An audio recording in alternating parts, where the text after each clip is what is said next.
The person who says he knows what he thinks but cannot express it usually does not know what he is thinking.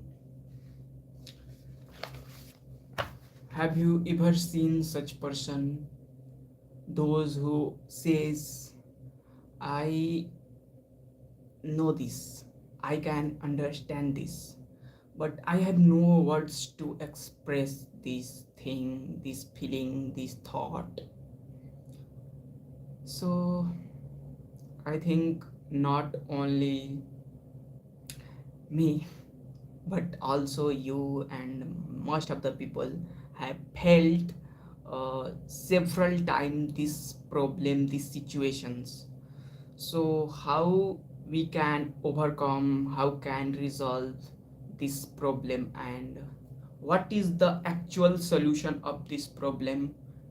I understand this, but I am unable to express it. How we can solve this? So if we see actually, so this is the not the problem of communication, you can say it is a problem of communication. uh, we are unable to speak, we are unable to write, or that are the forms of uh, communicating, and that are the forms of a language, like by speaking, by writing, by any symbols.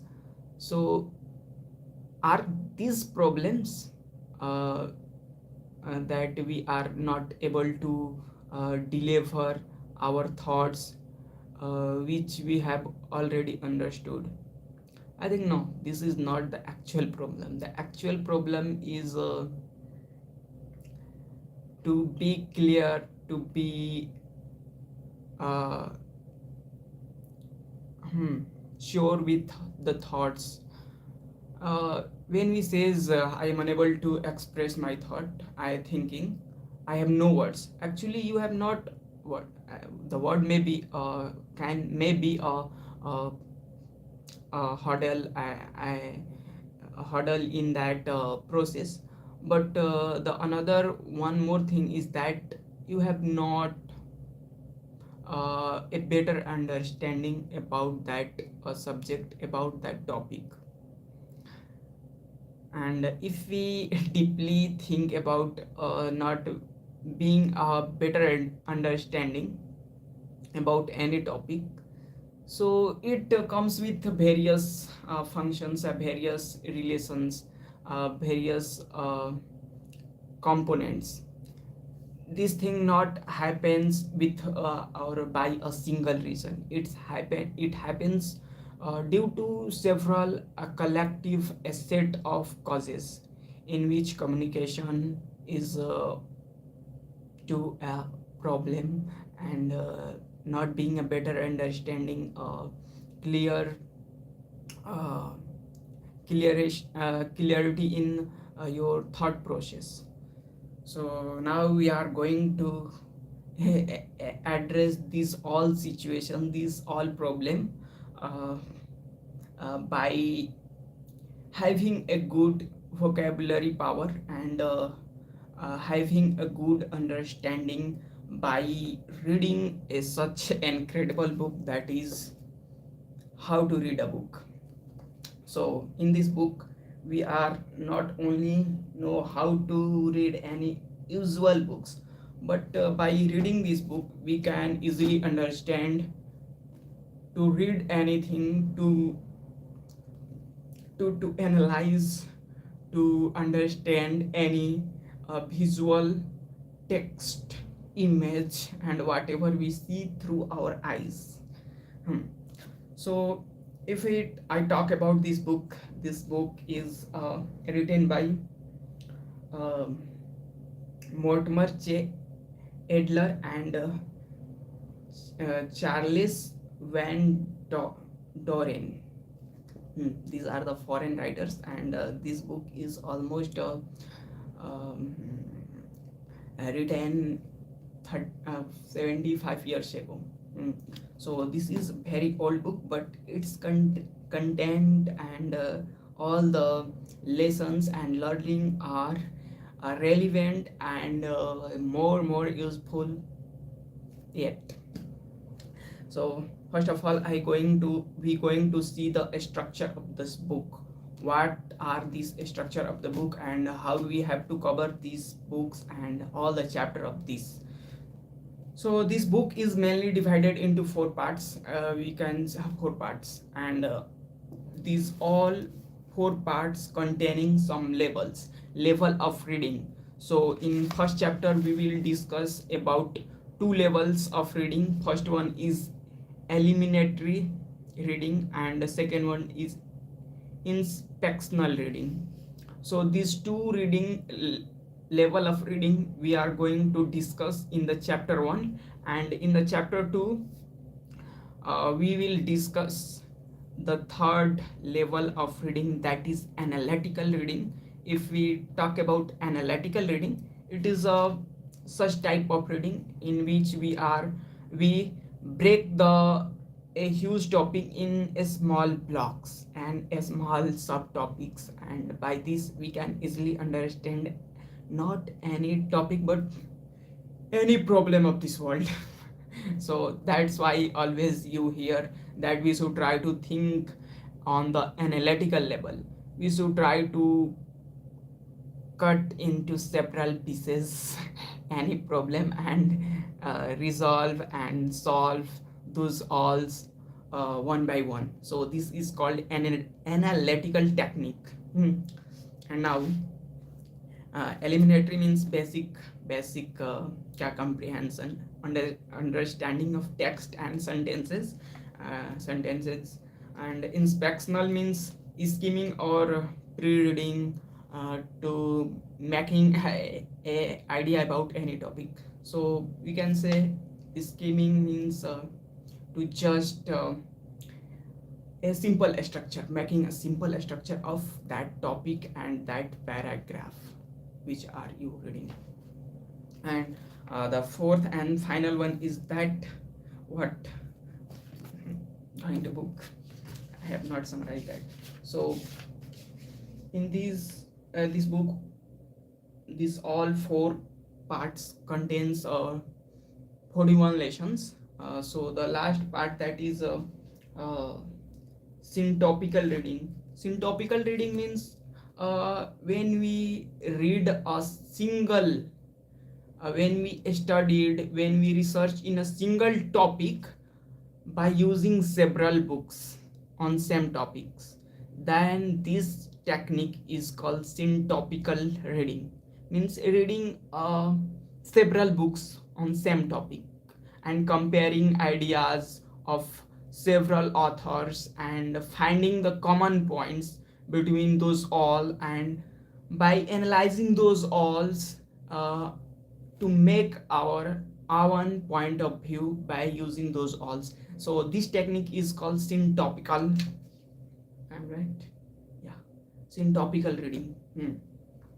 So in today's section we are going to start the first chapter, and our everyday streaming video.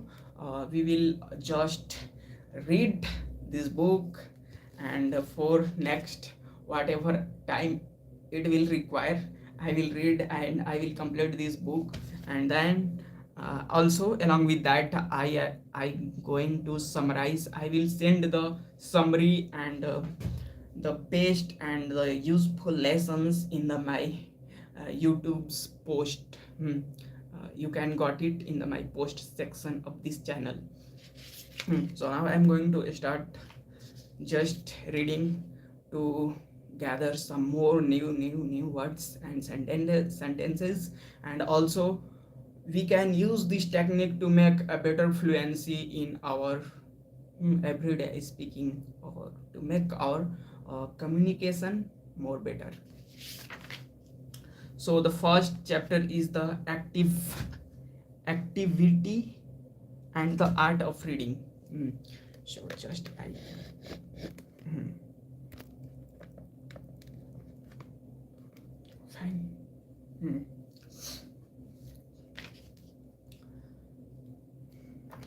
Pencil. This book, the first chapter is, I want to show you.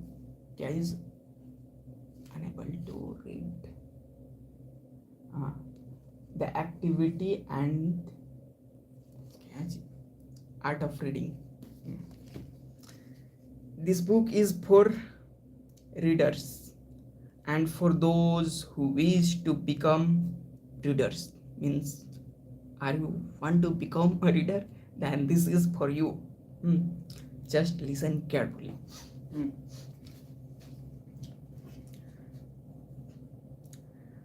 Particularly, it is for readers of books.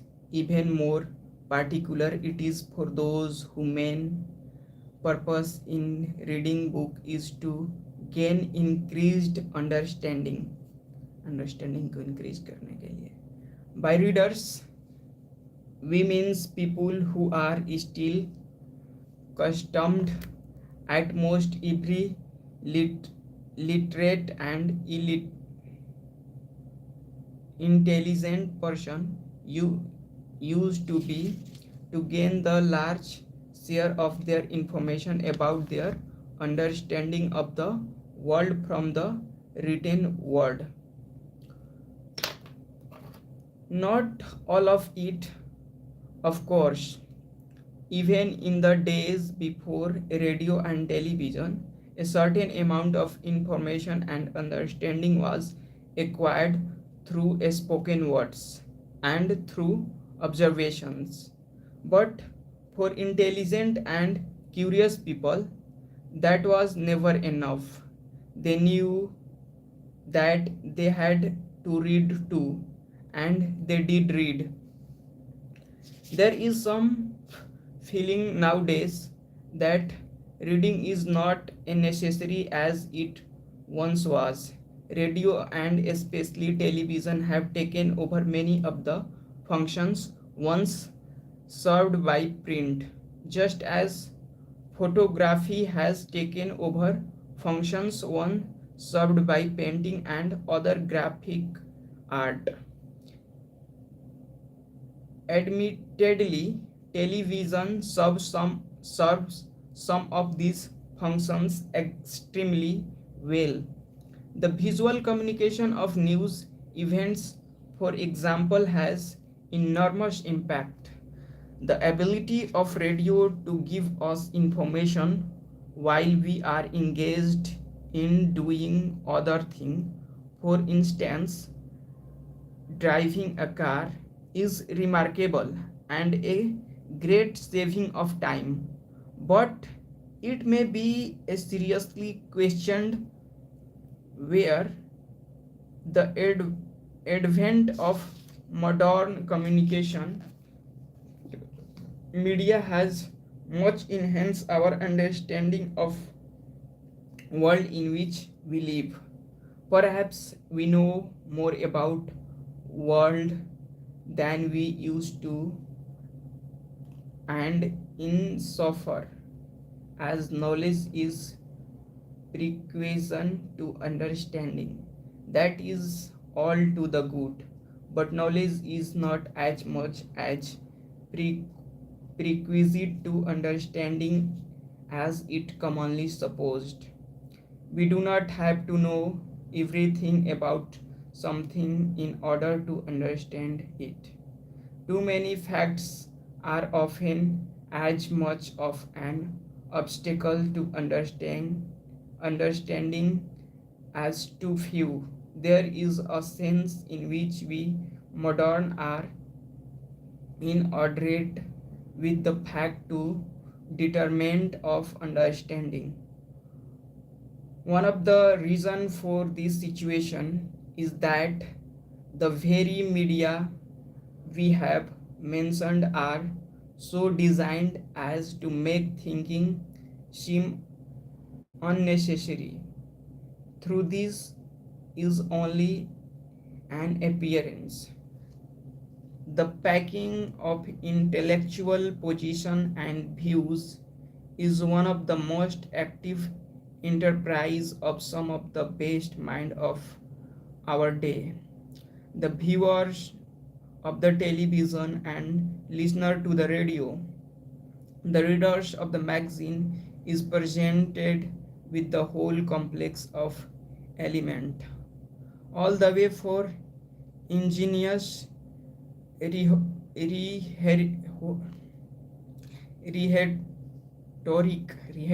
to carefully selected data and statistics to make it easy for him to make up his own mind with the minimum of difficulty and effort, but the packing is often done so effectively that the viewers, listeners, or reader do not make up his own mind at all. Instead, he insert a package opinion into his mind, somewhat like inserting a castle into the castle player. He then pushes a button and playback the opinion whenever it seems appropriate to do so. He has performed acceptably without having had to think. So mainly in this all paras, the author want to say that in this modern era, we have a lot of advantage of the media that we got as precious blessings of the scientist, that nowadays we can listen vocals for of several hours. We can watch the visuals in any manner. So it's a good advantage to learn some technical things like driving cars and many technical things that can be not absorbed by general reading. But it has a great disadvantage that in the this process we are not gaining good things, but along with that we are inhaling in our mind too many clutters and garbages that is bonded in a very HD quality photos, videos. So suppose this is the HD quality video, and this video, and here is the clutter in that, and clutter is covered completely by too many flashy videos and now it is inhaled to in your mind, and inhaled to mind through your eyes by seeing televisions and whatever content we consume through our daily media. So that is the main gist of this paragraph. So active reading, how we can do active reading, and it can be also possible through not only television but also magazines and newspapers too. We can easily know that the today's newspaper is a good type of advertisement copies just advertisement. And also I call the films a long type of advertisement, a advertisement of 2.5 hours. Modern film, modern movies can be described as uh, a 2.5 hours advertisement video. So this is the real gist of the author here. So now we are going to discuss active reading. As we said at the beginning, we will principally concerned in these pages with the development of skill in reading books, but the rule of reading that is followed and practiced development such skills can be applied also. So printed material in general to any type of reading matter, to newspapers, magazine, pamphlets, articles, tracks, even advertisements. Since reading of any sort is an activity, also reading must to some degrees be active. Completely passive reading is impossible. We cannot read without our eyes immobilized and our mind asleep. Hence, when we contrast activity with the passive reading, our purpose is first to call attention to the fact that reading can be more or less active, and second, to point out that the more active the reading, the better. One reader is better than another in the proportion as he is capable of a greater range of activity in reading and extract more efforts. He is better if demands more of himself and of the text before him. Through strictly speaking, there can be no absolutely passive reading. Many people think that, as compared with the writing and speaking, which are obviously active under undertakings, reading and listening are entirely passive. The writer or the speaker must put out some efforts, but not work need be done by the readers or listener. Reading and listening are through of the receiving communication from someone who is actively engaged in giving or sending it. The mistakes here is to support the receiving communication is like receiving a blow or legacy or a judgment for the count. On the contrary, the reader or the listener is much more like the catcher in the game of basketball. Catching the ball is just as much an activity as pitching or hitting it. The pitcher or a batter is the sender in the sense that his activity initiates the motion of the ball. The catcher or fielder is the receiver in the sense that he actively terminates it. Both are active through the activities are different. If anything is passive, it is the ball. It is the inert thing that is put in the motion or stopped. Whereas the player are active, moving to pitch, hit or catch. The analogy with writing and reading is almost perfect. The thing that is written and read, like the ball, is the passive object common to the two activities that being and terminate the process. We can take this analogy a step further.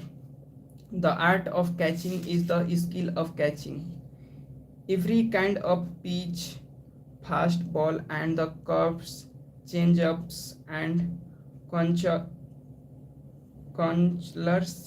Similarly, the art of reading is the skill of catching every sort of communication as well as possible.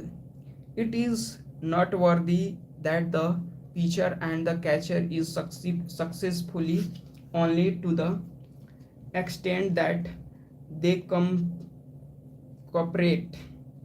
The relation of writer and the reader is similar.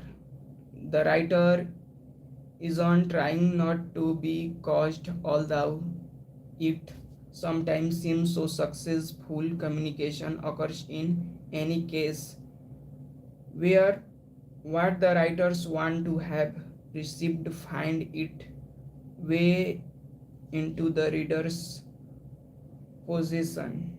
The writers skill and the reader's skill coverage of a common end. Admittedly, writers vary just a features do. Some writers have excellent control. They know exactly what they want to convey and they convey it precisely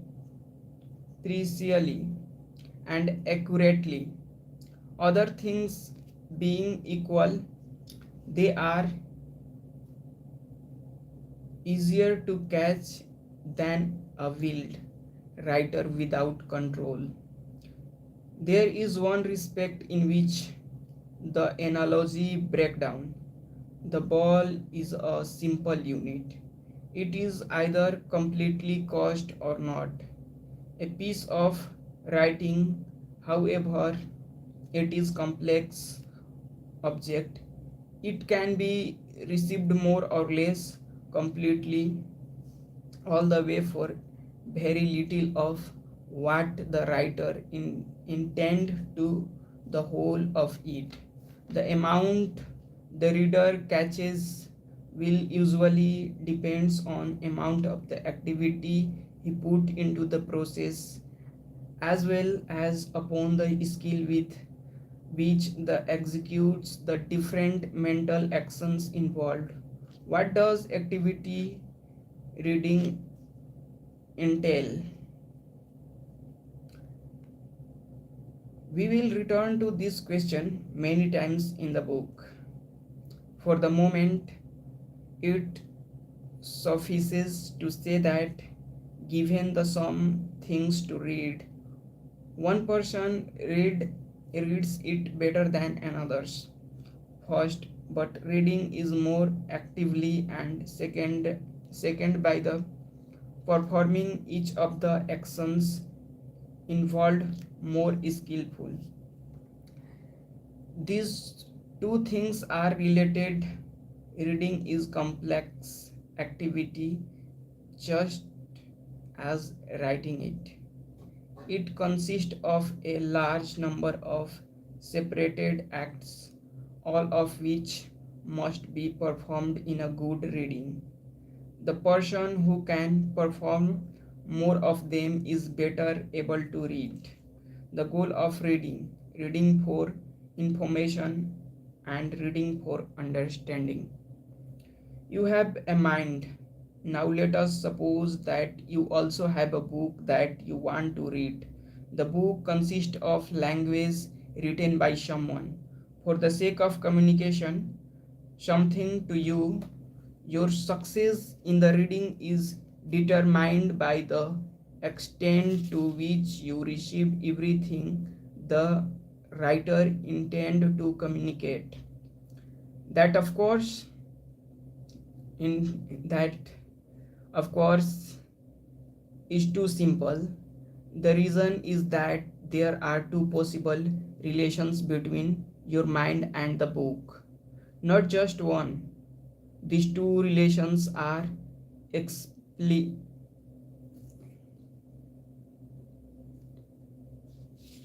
exemplified by two different experiences that you can have in reading your book. There is the book and here is your mind. As you go through the pages, either you understand perfectly everything the author has to say or you do not. If you do, you may have gained information but you could not have increased your understanding. If the book is completely intelligible to you from start to finish, then the author and you are as two minds in the same mold. The symbols on the page merely express the common understanding you had before you met. Let us take our second alternative. Of what?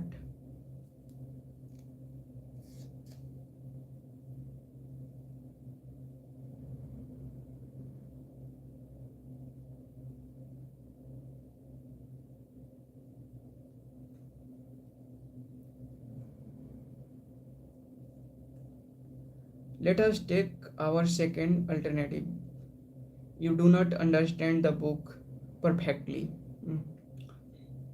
Let us even sure and let us even assume what unhappily is not always true, that you understand enough to know that you do not understand it all.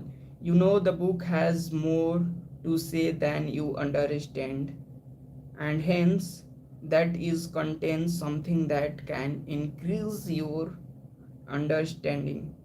What do you do then? You can take a book to someone else who you think can read better than you and have him explain the part that trouble you. He may be a living person or another book, a commentary or textbook. Or you may decide that what is over your head is not worth bo- bothering about, that you understand enough. In either case, you are not doing the job of reading that the book requires. That is done in only one way, without ex- ex- external help of any sort.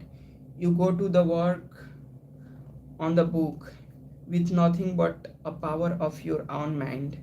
You operate on the symbols before you in such a way that you gradually lift yourself from a state of understanding less to one of understanding more. Such elevation, accomplished by the mind working on a book, is highly skilled reading, the kind of reading that a book which challenge challenges your understanding deserves. So now we have more pages, or more, several pages. It may take 20 minutes more. Let's continue. Thus, we can thoroughly define what we mean by the art of reading as follows: the process whereby the mind, with nothing to operate on but the symbol of readable matter, and with no help for outside, elevates itself by the power of its own operation. The mind passes from understanding less to understanding more. The skilled operations that cause this to happen are the various acts that con- cons- constitute the art of reading. The pass from understanding less to understanding more by your own intellectual effort is reading is something like pulling yourself up by your bootstrap. It certainly feels that way. It is a major ex- ex- exertion. Obviously, it is a more active kind of reading than you have done before, entailing not only more varied activity but also much more skill in the performance of the various acts required. Obviously, to the things that are usually regarded as more difficult to read and hence as only for the better readers are those that are more likely to deserve and demand this kind of reading.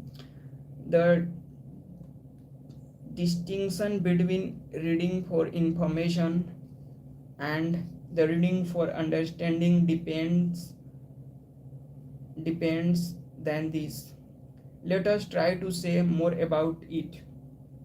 We will have to consider both goals of reading, because the line between what is readable is one way and what must be read in the other often hazy. To the extent that we can keep these two goals of reading distinct, we can employ the word reading into two distinct senses.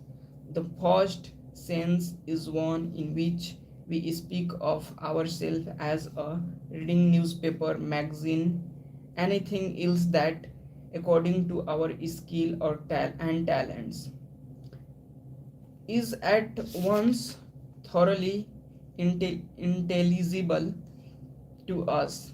Such things may increase our store of information, but they cannot improve our understanding. For our understanding was equal to them before we started. Otherwise, we would have felt the shock of puzzlement and perplex, perplexity. Puzzlement and perplexity. What is the meaning of perplexity? Something complicated. Perplexity means that comes from getting in over or depth. Oh, that's why perplexity used to deep research and depth research process and thinking. That is, if we were both alter and honest. The second sense is the one in which the person tries to read something that at first he does not completely understand. Here, the thing to be read is initially better or higher than the reader. The writer is communicating something that can increase the reader's understanding. Such communication between unequal must be possible, or else one person could never learn from another, either through speech or writing. Here, by learning, it meant understanding more, not remembering more information that has the same degree of intelligibility as other information you already possess. There is a clarity, no difficulty of an intellectual sort about gaining new information. In the course of reading, if a new fact are of the same sort of those you already know, a person who knows some of the facts of American history and understand them in a certain light can readily acquire by reading in the first sense more such facts and understand them in the same light. But suppose he is reading a history that seek not merely to give him some more facts, but also to throw a new and perhaps more revealing light on all the facts he knows. Suppose there is a great understanding available here than he possessed possessed before he started to read. If he can manage to acquire that greater understanding, he is reading in the second sense. He has indeed elevated himself by his activity through indirectly. Of course, the elevation was made possible by the writer who had something to teach him. What are the conditions under which this kind of reading or reading for understanding takes place? There are two. First, there is initial inequality in understanding. The writer must be superior to the reader in the understanding, and his book must convey in readable form the insights he possesses and his potential readers lack. Second, the readers must be able to overcome the inequality in the some degrees, seldom perhaps fully, but always approaching equality with the writer to the extent the equality in approached clarity of communication in achieved. In short, we can learn only from our betters. We must know who they are and how to learn from them. The person who has this sort of knowledge process the art of reading in the sense which we are especially concerned in this book. Everyone who can read at all probably has some ability to read in this way, but all of us without exception can learn to read better and gradually gain more by our efforts through applying them to more rewarding materials. We do not want to give the impressions that facts leading to increased information and insights leading to increased understanding are always easy to distinguish, and we would admit that sometime a mere recital recital of facts can itself lead to a great understanding. The point we want to emphasize here is that this book is about the art of reading for the sake of increased understanding, for turn to netly to netly what is that, tunately. If you learn to do that, reading for information usually take care of itself. Of course, there is still another goal of reading beside gaining information and understanding, and that is entertainment. That we are doing now. No water. How how however, this book will not be much concerned with reading for entertainment. It is the least demanding kind of reading and requires the least amount of efforts. Furthermore, there are no rules for it. Everyone who knows how to read at all can read for entertainment if he wants to. In fact, any book that can be read for understanding or information can probably be read for entertainment as well. Just as a book that is capable of increasing our understanding can also read purely for information it contains. This position cannot be reversed. It is not true that every book that can be read for entertainment can also be read for understanding, but now the world, now in this world and this time, we are doing this same thing that do not cannot should not must not perform. We are understanding and we are learning from those sources which are the source of entertainment. We can entertain in the with the source of knowledge, with the source of understanding and or wisdom, but we should aware of the opposite of that. When we started to taking information and taking too many lessons and the life lessons, life greatest and valuable life lessons from the places which they are for just entertainment. So don't do that. Hmm.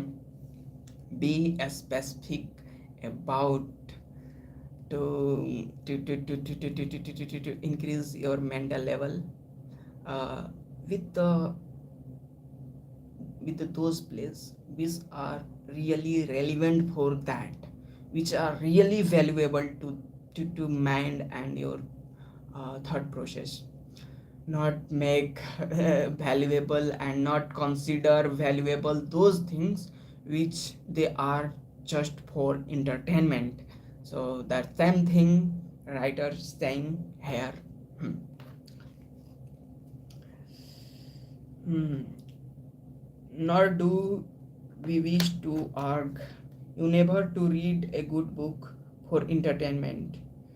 The point is, if you wish to read a good book for understanding, you believe we can help you, our subject, then it is the art of reading good books when understanding is the aim of you have in view. Reading as learning. Wow. So now we are going to discuss reading as learning. The difference between learning by instruction and learning by discovery. Instructions and discovery, these are the two terms here. Learning by which instruction means someone instruct you, you should do this, you should do that, you should don't have this and you should have this. And learning by discovery. So I'm curious about this thing. What is this? What is the logic behind this? Why it is necessary? And what is the importance of that? And what is the importance of that specific thing in my life? And what is the importance of me for that thing? Hmm. So learning by discovery. Discover and discovering start with curiousness. So let's deep dive. Getting more information is learning.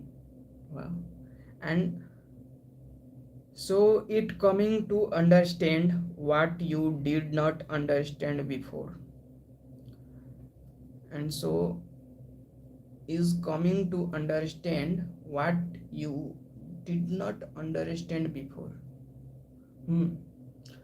Before understanding what you should understand, you should not understand.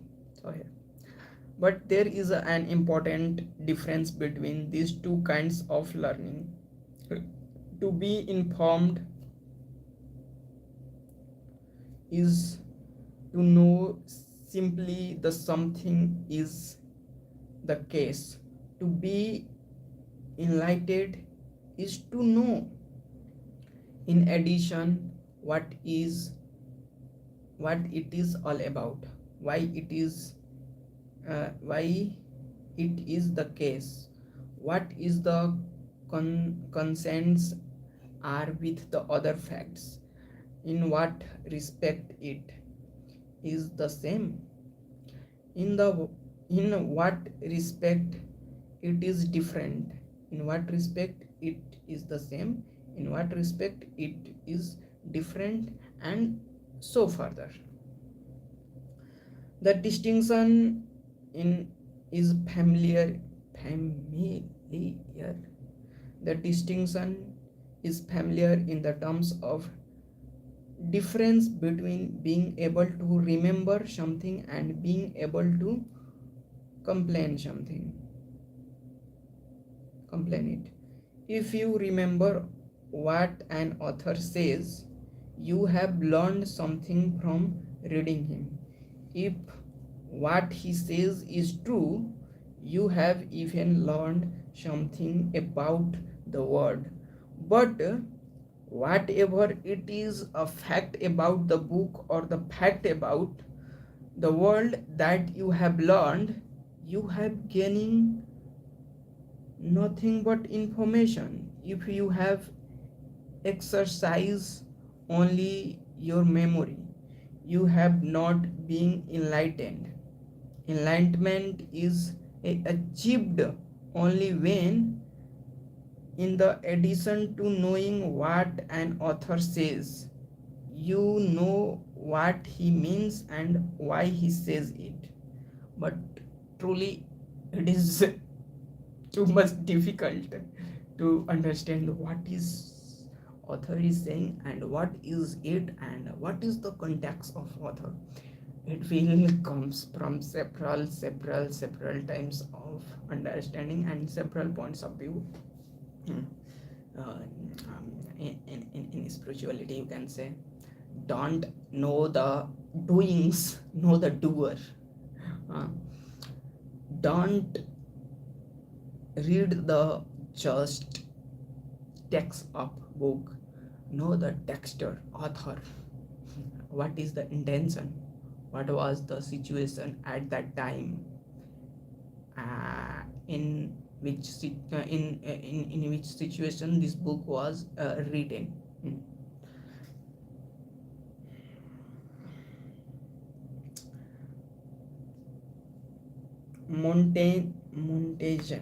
Montaigne is speaker of an Absidarian ignorance that precedes knowledge, and doctoral ignorance is comes after it. The first is ignorance of those who, not knowing their ABCs, cannot read at all.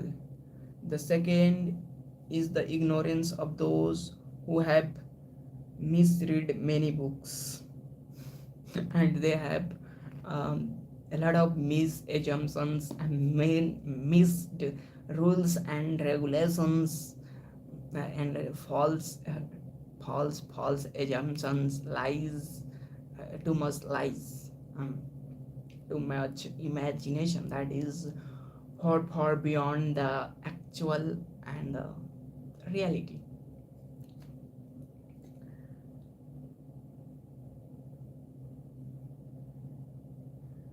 They are an Alexander Pope rightly calls them. Alexander Pope, he was the father of lies here, maybe.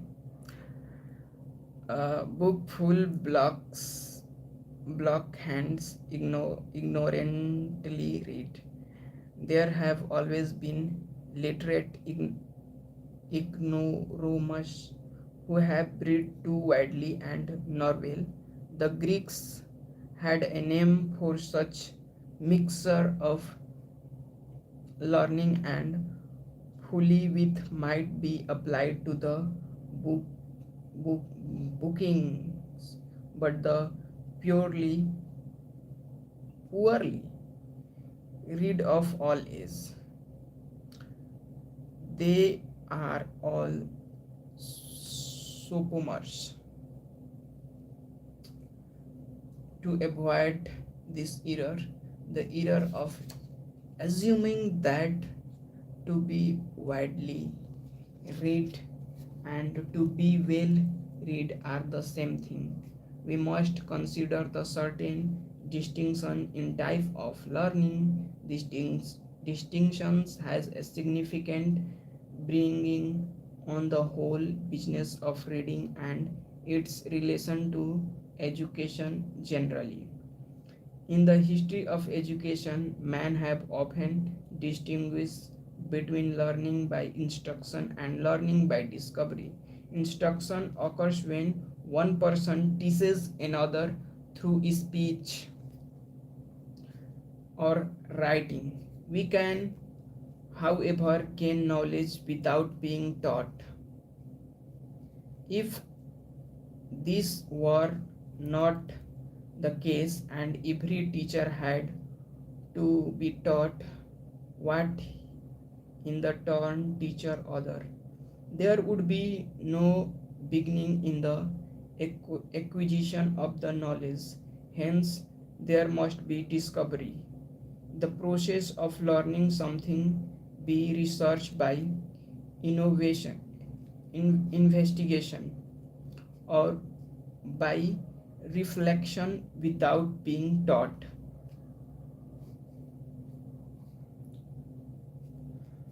Dis- Discovery stands to instructions as learning without teacher.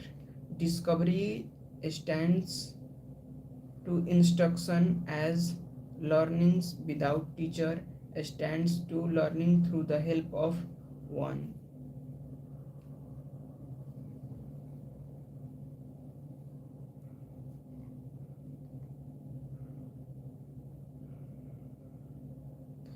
In both cases, the activity of learning goes on in the one who learns. It would be mistake to suppose that discovery is a active learning and instruction passive. There is no inactive learning, just as there is no inactive reading. This is so true, in fact, that a better way to make the distinction clear is to call instruction added discovery. Without going into learning theory and psychology conceived it, it is obvious that teaching is a very special art, sharing with only two other arts, articulate and medicine, and exceptionally important artistic. A doctor may do many things for his patient, but in the final analyzing, it is the patient himself who must get well, grow in healthy, grow in health, in form does they that must grow in size and excellence. Similarly, although the teacher may help his students in many ways, it is the student himself who must do the learning. Knowledge must grow in his mind if learning is to take place. The difference between learning by instruction and learning by discovery, or as we would prefer to say, between added and unadded discovery, is primarily a different in the materials or which the learner works. When he is being instructed discovery with the help of teacher, the learner acts as something communicated to him. He performs operations on discourse, written or oral. He learns by acts or reading or listening. Note here the close relation between reading and listening. If we ignore the minor difference between these two ways of receiving communication, we can say that reading is listening. Reading and listening are the same art, the art of being taught. When, however, the learner proceeds without the help of any sort of teacher. The operations of learning are performed on nature or the world rather than discourage. The rule of such learning continues the art of unaided discovery. If we use the word reading loosely, we can say that discovery is strictly unaided discovery.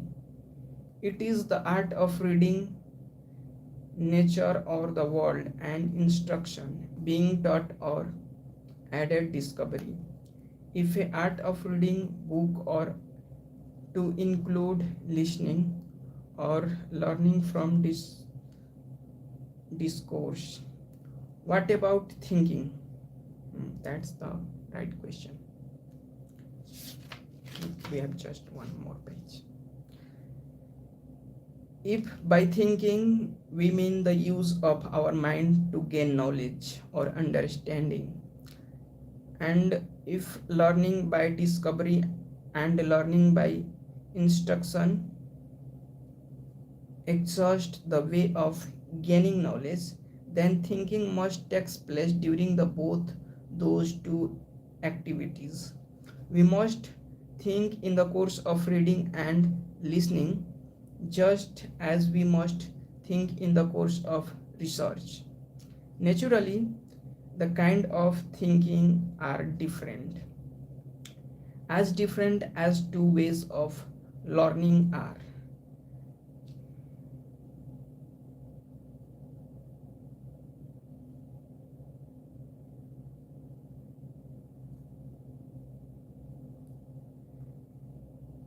The reason why many people regards thinking as more closely associated with research and unaided discovery than with the being taught is that they suppose reading and listening to be relatively effortless.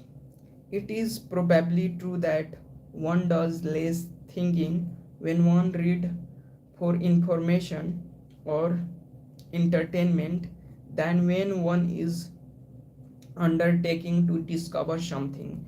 Those are the less active sort of reading, but it is not true of the more active reading, the effort to understand. No one who had done this sort of reading would say it can be done thoughtlessly. Thinking is one part of activity of learning. One must also use one's senses and imaginations. One must observe and remember and construct imaginatively what can be observed. There is again tendency to stress the role of these activities in the process of unaided discovery and the forget minimize the place in the process of being taught through reading or listening. For example, many people assume that through a poet must use his imagination in writing a poem. They do not have to use their imagination in reading it. The art of reading, in short, includes all of the same skills that are involved in the art of unaided discovery. Keenness of observation, reading, readily available memory, range of imagination, and of course an intellect trained in analysis and reflection. The reason of this is that reading in this sense is discovery, to allow with the help instead of without it. Present and absent teachers.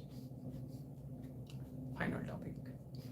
We have been proceeding as if reading and listening could both be treated as learning from teachers. To some extent, that is true. Both are ways of being instructed, and for both, one must be skilled in the art of being taught. Listening to a course of lecture, for example, is many respect like reading a book, and listening to a poem is like reading it. Many of the rules to be formulated in this book apply to such experience, yet there is a good reason to place primary emphasis on reading and lis- let listening become secondary concern. The reason is that listening is learning from a teacher who present a living teacher, which reading is a learning from one who is absent.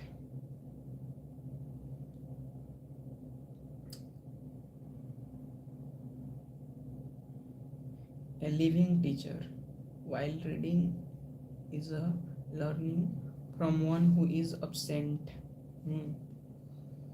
If you ask a living teacher a question, he will probably answer you. If you are puzzled by what he says, you can save yourself the trouble of thinking by asking him what he means. If, however, you ask a book a question, you must answer it yourself. In this respect, a book is like nature or a world. When you question it, it answers you only to the extent that you do the work of thinking and analyze yourself. This does not mean, of course, that if the living teacher answers your questions, you have no further work. That is so only if the questions is simply one of fact. But if you are seeking an explanation, you have to understand it, or nothing has been explained to you. Nevertheless, with the living teacher available to you, you are giving a life in the direction to understanding him, as you are not when the teacher's world in the book are all you have to go by. Students in the school often read difficult books without the help of and guidance of teacher. But for those of us who are not in a school, and indeed also for those of us who are when we try to read books that are not required or assigned our continuity. Education depends mainly on books alone. Reading without a teacher helps. Therefore, if we are disposed to go on learning and discovering, we must know how to make books teach us well. That indeed is the primary goal of our book. We must know how to make books teach us that indeed the primary goal. I will repeat this para again. Students in a school often read difficult books with the help of and guidance of teachers, but of those of us who are not in a school, and indeed also for those of us who are when we try to read books that are not required or assigned, our continuing education depends mainly on books alone. Read without a teacher helps. Read without a teacher helps. Therefore, if we are disposed to go on learning and discovering, we must know how to make book teach us well. That indeed is the primary goal of us. Mm. That's the final conclusion of today. So I have you enjoyed it. Mm. And I enjoyed a lot. Mm. So thank you to all for being continued.